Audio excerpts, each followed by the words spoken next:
All right, so we just got done reading the story of the gingerbread baby, another character that these authors have so creatively changed the story elements and made a new story out of that same folk tale of the gingerbread man. So today we're going to talk about the story elements from the gingerbread baby. And then we're going to compare them to the gingerbread man and the gingerbread boy and the gingerbread girl. Yeah? All right, so get ready to do some deep thinking for our gingerbread baby. Let's start with the characters. And in this story, I thought this story, again, had a lot of characters. So to kind of help me, I'm going to turn to this page, because this page right here has all of those characters that were in our story, so that I can make sure I chart them down the right way. All right, so we have the gingerbread baby. And then, of course, we have the little boy, who's kind of new. We haven't seen another little boy like that in these stories. And his name is Maddie. And then we have his mother. And we have his father. And then the first character that the gingerbread baby comes to see is the cat. And remember, he runs out of the house and sees the cat. And then the dog. And then he meets Martha and Madeline.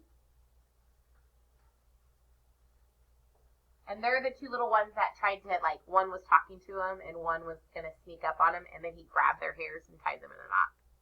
All right, and then he went into the barn and we got the goat and the pig. All right, and then let me see.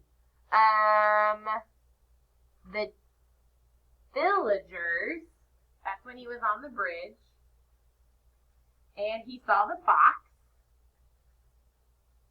and, the milk and cheese man. Yep. Milk and cheese man. Man, look at all of those characters.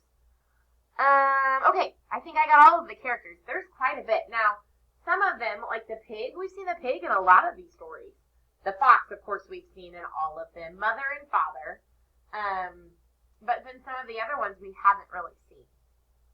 The setting, I love the setting in this one, and this is something that Jan Brett does. Jan Brett likes to research different places, and she's a huge fan of, northern areas.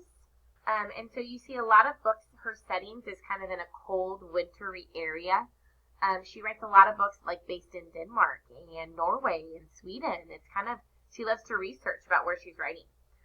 This actually takes place in a village. So it's kind of up in the mountains. It's a town that's up in the mountains. And as you can see, there's lots of settings where you see lots of mountain areas. And then this town is kind of nestled inside that. We call it a village. Yeah? So I'm going to write village. And it gives you a big clue when you hear that word villagers. And I'm going to draw some of these mountains. And our town kind of nestled inside this mountain space. Yeah? So that's kind of where that gingerbread baby takes place. I'm going to put some, snow.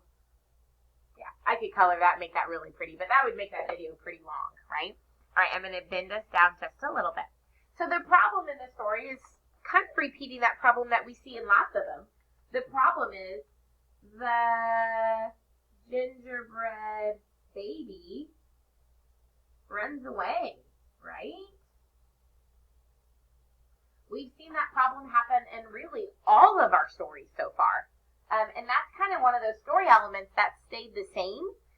So it's kind of linked all of these books together. Now, the solution in this one is super different. And it really comes back to this boy, Maddie. What did he do? He made a gingerbread house, and the gingerbread baby lives inside that gingerbread house. So did the gingerbread baby get eaten in this one? He didn't. Kind of reminds me of the gingerbread girl, because she didn't get eaten either. But it does have a solution that's different than what we've seen, or that ending is different. So let's see, the gingerbread baby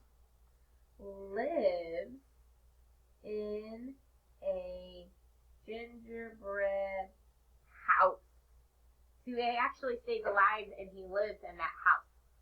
And I love the rhyme because they totally redid the rhyme, and then they added that gingerbread baby part. It says, I'm the gingerbread baby, fresh from the pan. Here's our rhyming word. If you want me, catch me if you can. And the cool thing about this story is they actually did a lot of different rhymes. They're not all the same. In fact, on every page, it kind of gives you a new rhyme on every one. All right, so here's my questions for you that I've been asking you every day. How is the story of the gingerbread baby the same as one of the other stories? Go ahead and hit pause and share your thinking with an adult. Hit play when you're ready, all right? So in my thinking, when I think about how these story elements are the same, I would say that problem really has stayed the same throughout all of our stories, where the gingerbread baby or the cookie is running away. You also always see a story with a gingerbread cookie in it, right? All right. So how is the gingerbread cookie or the gingerbread baby different? How is it different than the other stories? Well, I would say that the setting is really different. Yeah? If you haven't stopped, pause until you're thinking to somebody else. Yeah? Hit play when you're ready. All right, so I would definitely say the setting. I kind of gave you that one before I asked you to pause. The setting is different because this is telling you it's in a town in the mountain. We call that a village. And I definitely think the solution or the ending is something that really pops out to me that it's different because the gingerbread baby lives in a gingerbread house that Maddie has. Now, in both of these two stories, hey, Brooklyn, go get Daddy, please. In both of these two stories, we can say that the gingerbread cookie survives, yeah? And in these two stories, the gingerbread cookie is eaten. So that's something that's, these two stories are the same, and the other two are a little bit different. So then we can start comparing stories individually, which is really cool. All right, kindergarten friends, great job in your thinking today. We have one more gingerbread story tomorrow, and it's just going to blow you away. It's so fun. All right, thanks, guys. Bye.